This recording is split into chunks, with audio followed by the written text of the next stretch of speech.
On est d'accord, virer un employé n'a jamais été la chose la plus facile à vivre en tant que patron. Ah ça non, on est d'accord. Et encore plus quand il s'agit d'une personne handicapée. Ah oui. En effet. Là, je suis confronté à un problème on ne peut plus délicat.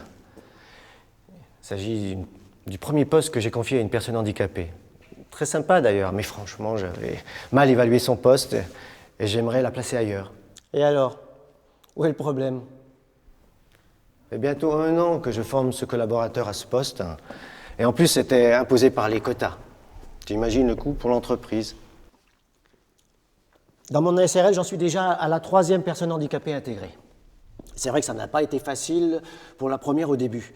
On a eu du mal à se sentir à l'aise. Il faut dire qu'il s'agissait d'un handicap très visible et qu'on a beaucoup été dérangés. Quand la 2e est arrivée après 8 mois, nous avons installé des vraies relations. Ça a créé une sorte d'équilibre.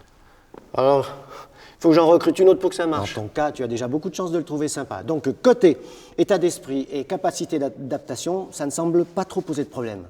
En revanche, il faut que tu dépasses son handicap pour lui parler comme à n'importe quel autre employé et le repositionner sur ses compétences métiers. Bah, il serait vraiment parfait dans mon département logistique. Il a un vrai sens de la rigueur et de l'organisation. Simplement, je crains qu'il pense que son handicap ne lui permette pas de rester à ce poste, que ça le vexe et qu'il se démotive. Intéresse-le à son évolution de carrière pour le poste que tu vas lui proposer. Montre-lui qu'il va pouvoir progresser, faire valoir au mieux ses compétences. Tu sais, ce qui apporte le plus de satisfaction, c'est quand on prend le temps d'affronter les problèmes et qu'on parvient à les résoudre sereinement et efficacement. Bah, là, enfin, t'avoueras que sur le plan humain, c'est délicat. Un handicapé. Tu te trompes. Ton erreur, tout le problème vient de là. À partir du moment où tu ne le regardes pas comme un autre employé, comment veux-tu qu'il se sente bien?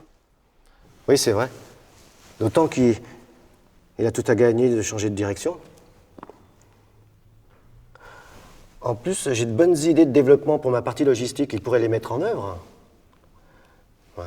Allez, je te laisse. Je dois caler un rendez-vous avec un collaborateur prometteur. Voilà, tu te sens mieux maintenant. Tu te sens moins handicapé.